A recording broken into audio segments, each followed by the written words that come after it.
What if I told you that everything you thought you knew about the mighty Golden Horde is a lie? We're used to thinking of it as a single monolithic force, the yoke, founded by the great Batu Khan. But Batu did not found the Golden Horde. He founded the Ulus of Jochi, the western branch of the greatest empire in history, the Mongol Empire, loyal and subordinate to the center in Karakorum. The true Golden Horde, independent, sovereign, defiant of its brothers, was born not because of Batu, but in spite of him. It was born not on a campaign of conquest, but in the quiet of palace intrigues, in the poison served to an heir, and in the first and bloodiest civil war among the descendants of Genghis Khan. This is the story of a single decade, 1256 to 1266, that fractured the world. And today you will learn why the powerful son of Batu, the Christian Sartak, ruled for less than a year and died under extremely mysterious circumstances. How his uncle, Berke, a devout Muslim, used that death to seize the throne and launch an ideological revolution. How the destruction of Baghdad in 1258 became a personal tragedy for Berke and led to the first war within the house of Genghis Khan. And why Berke, not Batu, should be considered the true founder of the independent Golden Horde. They won't show you this in a history class. This isn't just a chronicle, it's a political thriller. A story of how one man, driven by faith and a thirst for revenge, dared to sever the sacred bonds of blood. He had to choose between loyalty to his family, the legacy of Genghis Khan, and loyalty to his God. His choice would determine the fate of Eurasia for the next 300 years. This is the story of how the greatest empires fall. They don't perish from external enemies. They fracture from within, from the poison of ambition, fanaticism, and the struggle for power. This is the birth of geopolitics, where religion, for the first time, became the primary weapon in a war between brothers. And this schism began with two men, Sartak and Berke. In 1256, the heart of the good Khan stopped beating. Batu was dead. The man who had led the Mongol Tumans to the edge of the known world, the founder of the Ulus of Jochi, the grandson of Genghis Khan. For the entire steppe, it was a shockwave. The official mourning lasted 40 days. But behind the grief lurked the most important question: who's next? Empires built on the will of a single man rarely survive their creator without a painful transition. And Batu's empire was vast, from the Irtysh River to the Danube. It was part of an even greater empire that stretched to the Pacific Ocean, governed from the distant capital of Karakorum by the great Khan Mongol. And according to Mongol law, the Yasa, it was Mongol who had to confirm the new Khan of the Ulus of Jochi. The heir was an obvious candidate, Batu's son, Sartak. But therein lay the problem. Sartak wasn't just his father's son, he was his complete opposite. The old guard, Batu's pagan warriors, saw Sartak as the successor to the traditions of Genghis Khan. They expected to see a new conquering wolf on the throne. But herein lay the greatest irony. Sartak was, in fact, a devout Nestorian Christian, a wolf who prayed to Christ. For us in the 21st century, this seems like a simple choice of faith. But in the 13th century, it was a political statement. The Franciscan friar William of Rubruck, who met Sartak personally, wrote in his reports, "He does not wish to be called a Mongol, but a Christian." His camp was surrounded by Christian advisors, priests, and even his personal standard-bearer carried a banner with a cross. He despised the traditional faith of his fathers, Tengrism, and he regarded the growing influence of Islam in the horde with open hostility. Why? Was it a spiritual quest?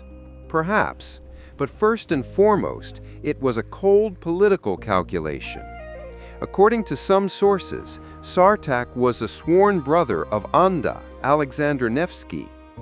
He saw Christianity and the Rus principalities as a bulwark against another power, one he hated and feared. Far more. That power was his own uncle, Batu's younger brother, Berke. Berke, unlike Sartak, was a zealous Muslim. He commanded his own tumans, held immense authority in the army, and despised his Christian nephew. Sparks flew between them even during Batu's lifetime. Sartak understood, to hold the throne, he needed external support. And he found it. His main ally wasn't Alexander Nevsky. His main ally was the most powerful man in the world, the great Khan Mongol in Karakorum. Mongol, like Sartak, was a patron of Christians. When Batu died, Sartak immediately set off to Karakorum to receive the Yarlik, the charter for his rule, from the hands of the great Khan. He got it. Mongol didn't just confirm Sartak, he gave him authority over the entire Ulus of Jochi, including the left wing of the horde, which Berke had previously governed. It was a total and unconditional victory. Sartak was riding home a triumphant hero. He was now the senior member of the family. He had defeated his Muslim uncle, and he had the full might of the imperial center behind him. His reign promised to be a long one. But it lasted less than a year. We saw how Sartak, the Christian Khan, placed his bet on loyalty to the imperial center. He staked everything on an alliance with the great Khan Mongol to crush his internal enemy, his uncle, Berke. But his plan had one fatal flaw. Law had one fatal flaw. He was in Karakorum, and Berke was in the horde. Sartak had been granted authority over a territory thousands of miles wide, but he didn't control the men who watered his horse and prepared his food. In 1257, on his way back from Karakorum, the triumphant Sartak suddenly fell ill. A few days later, he was dead. And when this news reached Berke's camp, he immediately accused his own brother, Hulagu, of the poisoning. But that was only the beginning. To seize the throne, he had to eliminate one more person, Sartak's young son, Ulakchi. Sartak's death in 1257 wasn't just suspicious, it was far too convenient. He had received the Yarlik for supreme power. He had humiliated his uncle, and before he could even reach his own capital, he dies of an unknown illness. Persian historians, writing at the court of Berke's enemies, had no doubts. They wrote plainly, Berke had Sartak killed by means of poison. Was it true? We will never know. But in politics, what matters isn't the truth, but who benefits from an event. And only one man benefited from this death, Berke. But he couldn't act openly. According to Mongol law, the great Khan Mongol in Karakorum had already made his decision. After Sartak's death, the throne was to pass to his young son, Ulagchi, and the regent appointed to rule for him was Sartak's widow, Burakchin Khatun, also a Christian. This was the worst-case scenario for Berke. Power remained in the hands of the Christian party, which now had every reason to hate him. He was trapped. To wait for Hulagu to grow up meant allowing his enemies to consolidate their power and ultimately destroy him. And so, Berke made his move. He didn't wait. A short time after his father's death, under even more mysterious circumstances, the young Khan Hulagu also dies. 2 deaths, 2 Christian rulers, both were the main obstacles on Berke's path to the throne. This could no longer be a coincidence. This was a purge. While the imperial center in Karakorum was trying to figure out what was happening, while the widow Borakchin was trying to hold on to her crumbling authority, Berke struck. He didn't ask for a Yarlek, he took it. Backed by his army, by the left wing of the Horde, and by all those discontented with Christian influence, he proclaimed himself Khan of the Ulus of Jochi. It was a coup d'etat. Let's break down why he did this. It wasn't just a lust for power. It was an act of desperation and survival. Berke, as a devout Muslim, saw SARTAQ and his party as more than just political rivals. He saw them as an existential threat. He was convinced that SARTAQ's Christian alliance with Karakorum and the Rus princes would eventually destroy Islam on the steppe, and him along with it. To survive, he had to strike first. The deaths of Sartak and Hulagu, whether he was guilty of them or not, opened a window of opportunity, and he leaped through that window without hesitation. In 1257, Berke sat on the throne he believed was his by right, but seizing power is only half the battle. The real fight was just beginning. We've seen how Berke walked a razor's edge. He seized the throne, likely eliminating the previous 2 Khans. He defied the will of the great Khan in Karakorum. But now he sat on that throne, surrounded by enemies. SARTAQ's Christian party was decapitated, but not destroyed. The Rus princes were in disarray, and in the imperial center, Mongol was furious at such insubordination. Berke urgently needed a new foundation. He needed a force capable of resisting both the old Mongol aristocracy and the Christian lobby. And he found it. He didn't bet on blood or tradition. He bet on God. He began something no one before him had managed. He decided to transform the horde of pagans and Christians into a bastion of Islam. This wasn't just a spiritual choice. It was his only chance to hold on to power. After seizing the throne in 1257, Berke found himself isolated. He was a usurper in the eyes of Karakorum and a murderer in the eyes of SARTAQ's party. He desperately needed a foundation, and so he started building. He immediately moved the capital.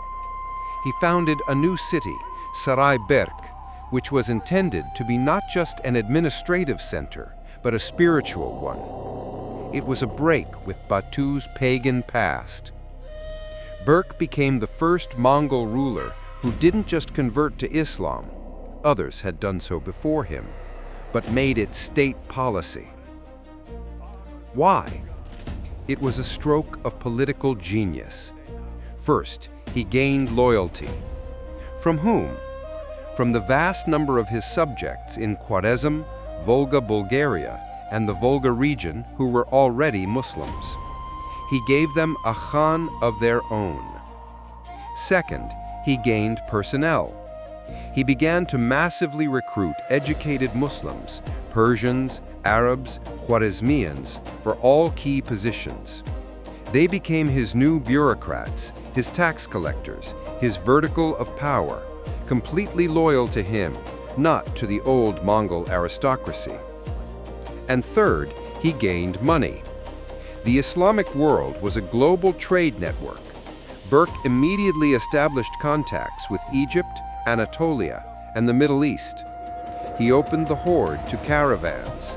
Unimaginable wealth began to flow through Sarai, filling his treasury. He built mosques, opened madrasas, and invited theologians. It was a cultural revolution designed to permanently erase the legacy of the Christian Sartak. And what about the Rus? The Rus princes, including Alexander Nevsky, Sartak's ally, were terrified. They expected reprisals. But here too, Berke acted like a cunning politician. He didn't touch Nevsky. On the contrary, he confirmed his Yarlik. He didn't touch the Orthodox Church. He even granted it tax exemptions. Why? He didn't need a rebellion on his western borders. He needed loyalty, and most importantly, silver. It was under Berke that the system of tribute collection was reformed. He conducted the first comprehensive census of the population in Rus in 1257 to 1259 to streamline tax collection. He removed the local tax farmers and installed his own men, the Baskaks. This led to brutal uprisings, for example in Novgorod. But Berke got what he wanted. The financial flows from Rus no longer went to distant Karakorum, but personally to him in Sarai. He was strengthening his state. In 2 years, he created a new administration, a new economy, and a new ideology. He was preparing the horde for the inevitable. He was waiting for the imperial center in Karakorum to realize what had happened and come for him. But instead, the center fractured on its own. We saw how Berke spent 2 years, 1257 to 1259, building his Islamic bastion. He was expecting a blow from Karakorum, from the great Khan Mongol. But in August 1259, news arrived that changed everything. The great Khan Mongol was dead. He had perished during a siege in China. The entire gigantic Mongol Empire, from Korea to Hungary, froze. The linchpin was gone. Immediately, 2 of Mongol's brothers, Kublai, who was fighting in China, and Ariq Böke, who was holding down the fort in Karakorum, declared themselves Great Khan. The empire split. A civil war began. For Berke, this was his moment. He no longer had to justify himself to Karakorum. Now, he himself could decide who would be the Great Khan. And he placed his bet. It was his first move on a chessboard, where the prize wasn't just power, but the very independence of the horde. In 1259, the Mongol Empire lost its spine. The death of Great Khan Mongol was the stone that started an avalanche. His brothers, Kublai and Ariq Böke, immediately went for each other's throats, unleashing a civil war for the supreme throne. The empire was fractured, and every descendant of Genghis Khan ruling in his own ulus had to make a choice: whom to support. Everything depended on this choice. Berke, ruler of the horde, now held the golden share. He was one of the most powerful Khans. His army, his resources, his authority could tip the scales. Kublai controlled China, wealthy, populous, with inexhaustible resources. Ariq Böke controlled the old capital of Karakorum, a sacred but poor center. Logic suggested betting on Kublai. He was stronger. He was the future. And Berke placed his bet on Ariq Böke, on the loser. Why? This wasn't a whim. It was one of the most subtle and far-sighted political moves of the 13th century. Berke hated Kublai, but more importantly, he feared Kublai. He understood that a powerful, centralizing China under Kublai would inevitably absorb all the other uluses. If Kublai won, he would become an emperor, and Berke would merely be his viceroy. The unified empire that Genghis Khan had dreamed of would become a Chinese empire, ruled from Beijing. Ariq Böke, on the other hand, was far away. He was in the old capital. He was weak, and he was desperate for allies. By supporting Ariq Böke, Berke killed two birds with one stone. First, he got a legitimate great Khan who owed him everything and would never interfere in his affairs. Second, he got a pretext for not submitting to Kublai.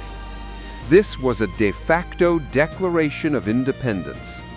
Berke began to mint his own coins, not with Kublai's name, but with Ariq Böke's, and later with no great Khan's name at all, but with the Islamic declaration of faith. It was a clear signal: my money, my land, my faith. He announced that the tribute from Rus, which Kublai demanded, would not go to China, but would remain in the Horde. He openly financed Ariq Böke's war against Kublai. It was a brilliant move. He severed ties with the imperial center, but did so legally, under the cover of fighting for the rightful Khan.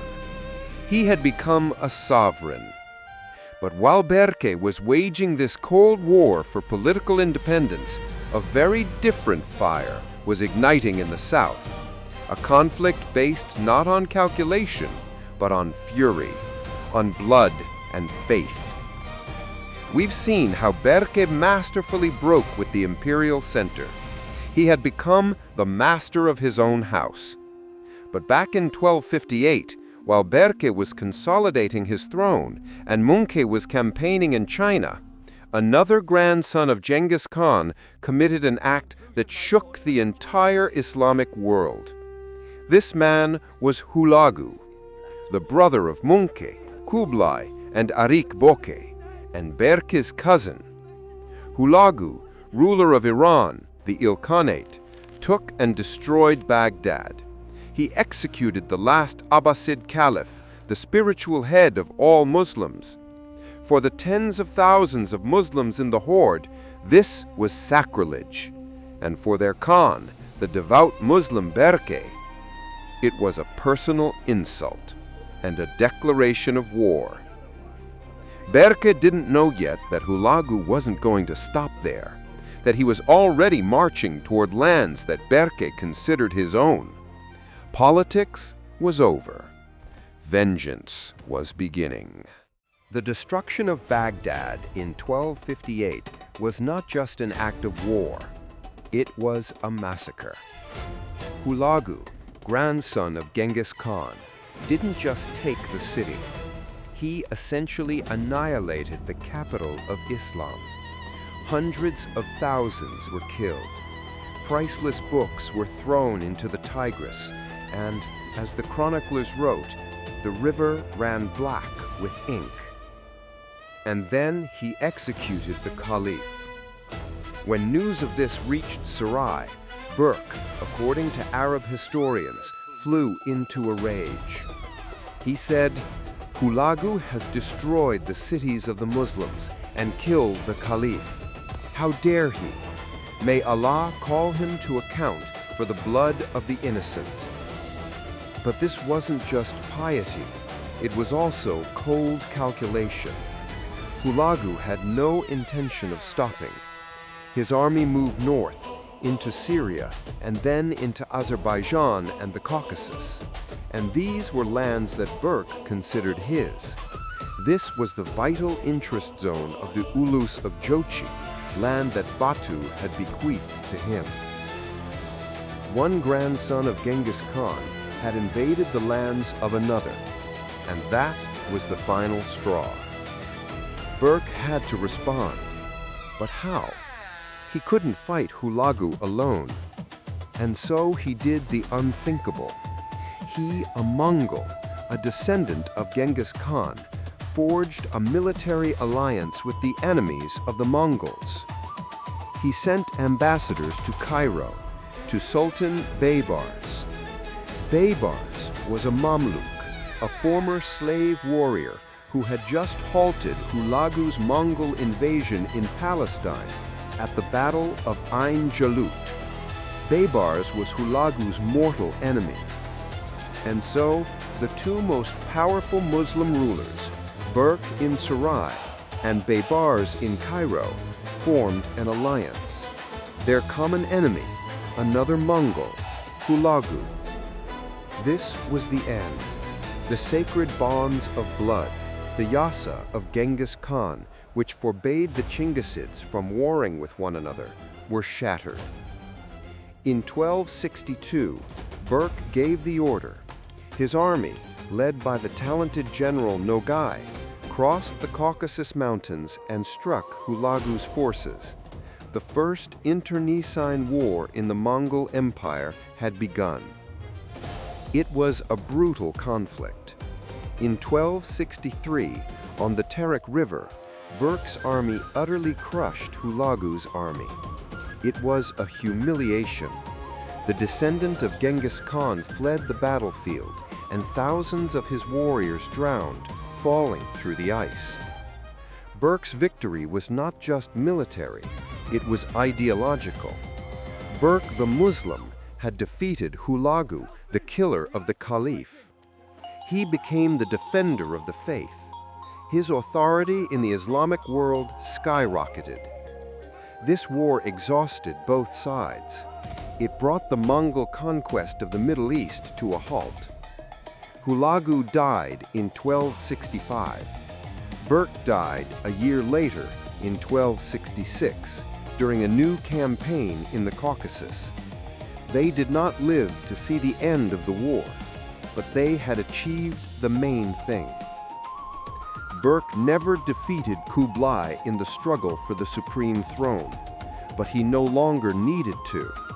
While Kublai was building his Yuan Empire in China, Berke had forged his own.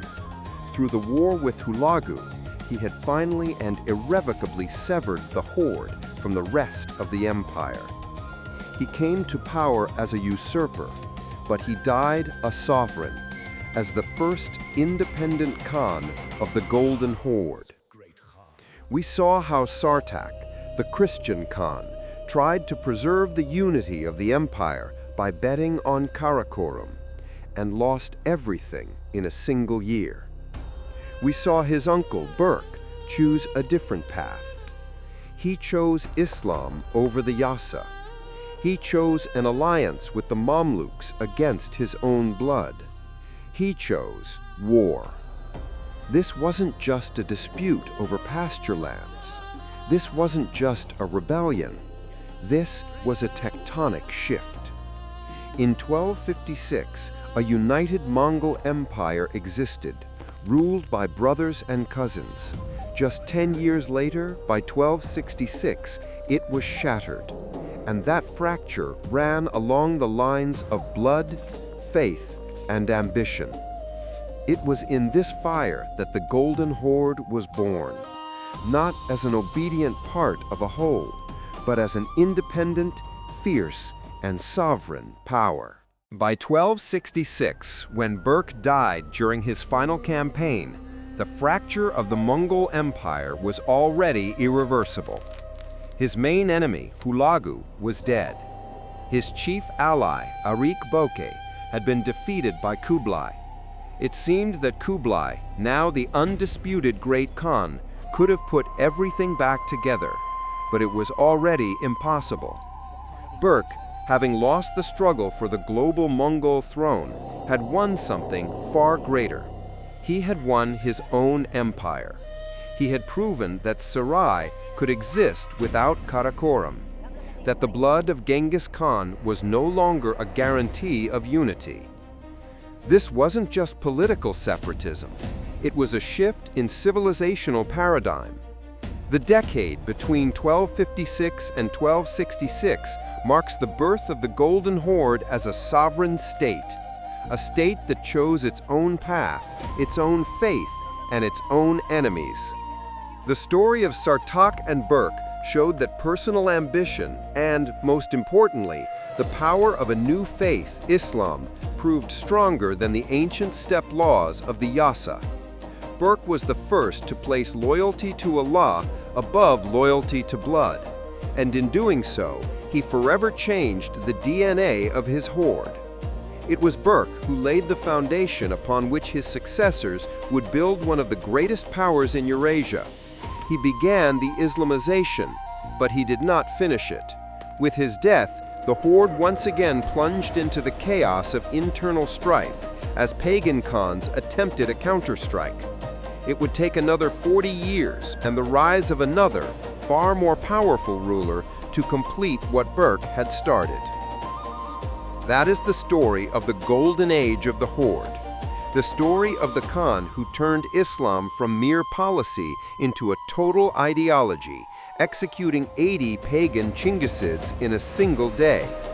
That is the story of Khan Uzbek, and we will tell his story in our next episode. Thanks for watching. If you agree with us that Berke, not Batu, was the true founder of the Golden Horde, let us know in the comments. We're eager to hear your thoughts. And don't forget to subscribe so you don't miss the story of Khan Uzbek.